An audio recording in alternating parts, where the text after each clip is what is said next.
Ternyata terkadang persoalan yang rumit di rumah tangga pun bisa selesai dengan senyuman. Alhamdulillah. Ya. Ketika jembatannya dibangun, makanya kan banyak persoalan tinggi itu hempas di atas sajadah kan? Ya kan? Ketika sajadah dibentangkan, lalu kemudian sujud kita ibadah, keluar air mata itu tuntas persoalan kan? Ya. Tapi tidak sedikit persoalan yang kecil menjadi membesar, karena kata Nabi itu tadi di hadis qudsi banyak mainnya. Yang ditampilkan tuh kedudukannya, ya, harta bendanya, egosentrisnya dan sebagainya. Ya, demikian dalam problem kehidupan sosial, di pekerjaan, di bisnis dan sebagainya. Jadi kalau takwanya meningkat, wa may yattaqillaha. Masih ingat teorinya dulu?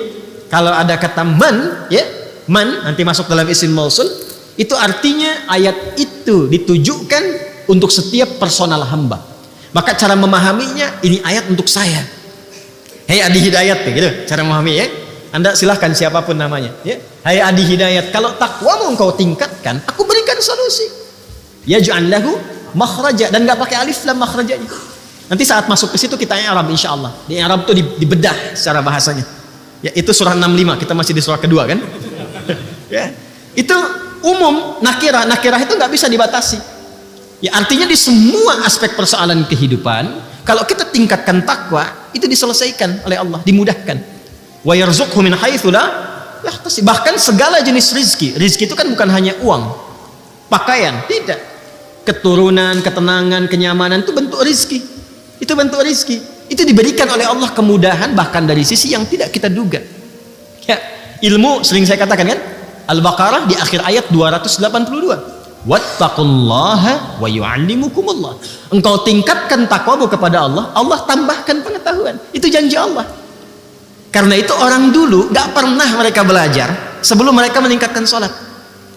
Kan selalu saya pesankan dua hal kan? Ya, adik-adik ini ya, kalau mau belajar diberikan oleh Allah tambahan pengetahuan, cepat memahami sesuatu, jaga dua hal. Sholat, Quran. Ingat itu ya, sholat, Quran.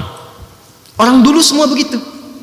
Jadi mereka tingkatkan sholatnya dari kecil itu, sholat jaga, terutama latihan subuh dulu tuh. Ya, sholat subuh latihan dulu, karena banyak berkahnya.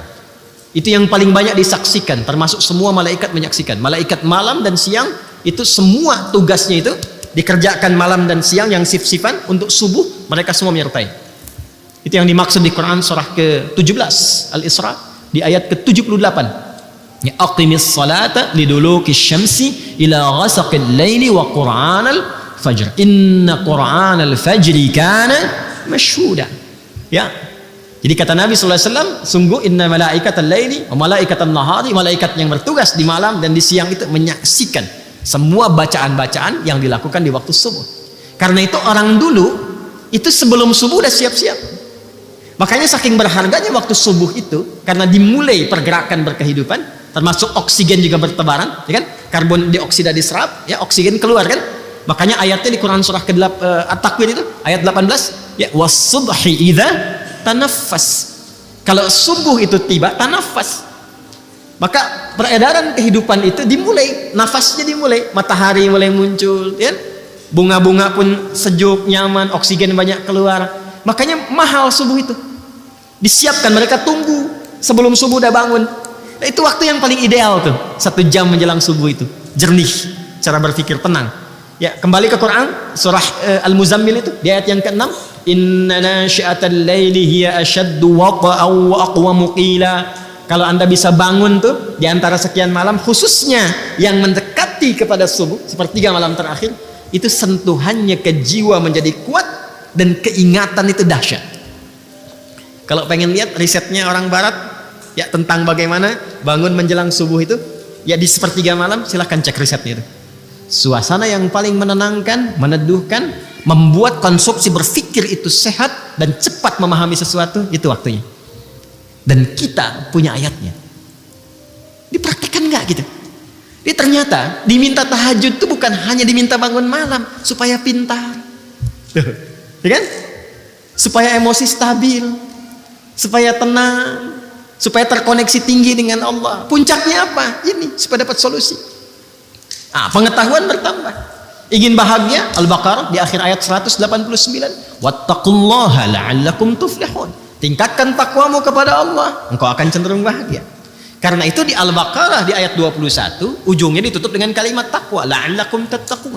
Ya ayyuhan nasu ubudu rabbakumul ladzi khalaqakum walladzina min qablikum. Tafsir ini nyambung ke yang sebelumnya yang dengan ke Az-Zariyat ayat 56. Wa ma khalaqtul jinna wal insa illa liya'budun. Bahkan jin, jangankan manusia, bahkan jin. Kemudian di ujung ditutup la'allakum tattaqun, supaya kalian mampu meningkatkan takwa. Dan kenapa ya Allah mesti meningkat takwa? Dijawab supaya hidupmu mudah.